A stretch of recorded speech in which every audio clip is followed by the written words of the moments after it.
मी advocate Vikrant बळेकर. गेल्या काही दिवसापूर्वी सुप्रीम कोर्टाचा एक निर्णय आला की ज्याच्यामध्ये सुप्रीम कोर्टाने असा निर्णय दिला की इथून पुढचे जे काही LLB पासआउट ग्रॅज्युएट मुलं आहेत की जे नुकतेच वकील झालेले आहेत किंवा फ्रेशर्स LLB पासआउट आहेत, त्यांना JMFC म्हणजे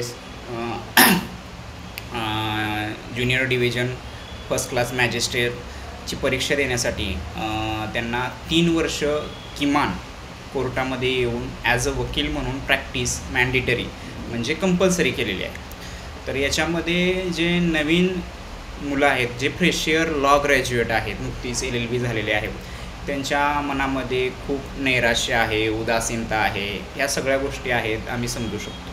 किंवा मी नुकताच 1 वर्षभरापूर्वी लॉ पासआउट आहे LLB, आपण ते समजू शकतो. पण सुप्रीम कोर्टानं दिलेल्या निर्णयामध्ये काहीतरी त्याच्या पाठीमागं अर्थ असेल. की एक उदाहरण सांगतो, जो विद्यार्थी नुकताच 23-24 वर्षाचा आहे, LLB पासआउट आहे, फ्रेशर लॉ ग्रॅज्युएट आहे, त्याला कुठल्याही प्रकारचा कोर्टातला प्रॅक्टिकल नॉलेजचा अनुभव नाही किंवा कोर्ट प्रोसिडिंग माहीत नाही, त्याची लँग्वेजवरती कमांड नाही किंवा त्याचा तेवढा प्रगल्भतेचा अभ्यास नाही. काही गोष्टी या ना तुम्ही पुस्तकामधून वाचून, रट्टा मारून, पुस्तकं उघडून पिऊन तुम्हाला समजल्यात असं होऊ शकत नाही. काही गोष्टी समाजामध्ये काय घडतात, कोर्टामध्ये प्रोसिडिंग ॲक्च्युली काय चालू असते, याचा बेस लेवलला, ग्राउंड लेवलला तुम्हाला बारकाईनं त्याचं ऑब्झर्वेशन, त्याचा अनुभव पाहिजे. कदाचित हीच गोष्ट कोर्टाला ॲप्रिशिएट झाली, सुप्रीम कोर्टाला.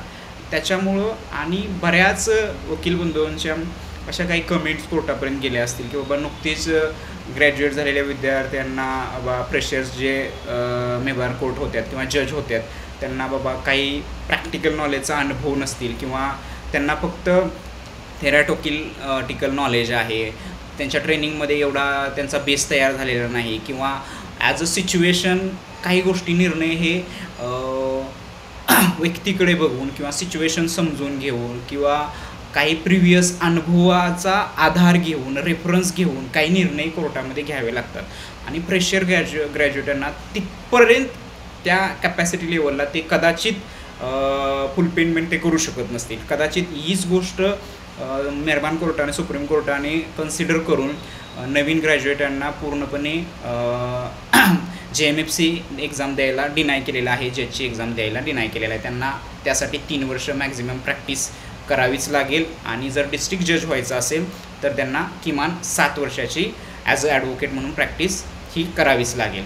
त्याच्यामुळं आता कोर्टामध्ये बदल काय दिसतो आहे मला, मी हे का सांगतो आहे, तर जे LLB करणारे विद्यार्थी आहेत त्यांना असं वाटायचं की मला कोर्टामध्ये जायची गरजच नाही, मी माझ्या अभ्यासाचा फुल रट्टा मारेन, मी सगळी पुस्तकं उघडून पेईन, कॉलेजमध्ये थोडा काय जाईन, मी माझ्या घरी मी अभ्यास करेन. पण त्या सगळ्यांना आता कोर्टामध्ये प्रॉपर येऊन कोर्ट प्रोसिडिंग बघायला लागेल. क्लायंट काय असतो, पक्षकाराचे प्रश्न काय असतात, कोर्टामध्ये काय सिच्युएशन आहे, सध्या समस्या काय आहे, कोर्टामध्ये कुठले मॅटर वाढत आहेत, सध्या समाजामध्ये काय अवस्था आहे, ह्या सगळ्या गोष्टींचा base as a practical knowledge म्हणून कोर्टामध्ये शिकायला मिळतो. आणि खरंच हे त्या सर्व पासआउट विद्यार्थ्यांना इथून पुढे करावे लागेल. आणि आय होप, आशा आहे की येणाऱ्या काळामध्ये खूप चांगले जजेस तयार होतील आणि लीगल सिस्टीममध्ये खूप मोठं परिवर्तन होईल. थँक्यू.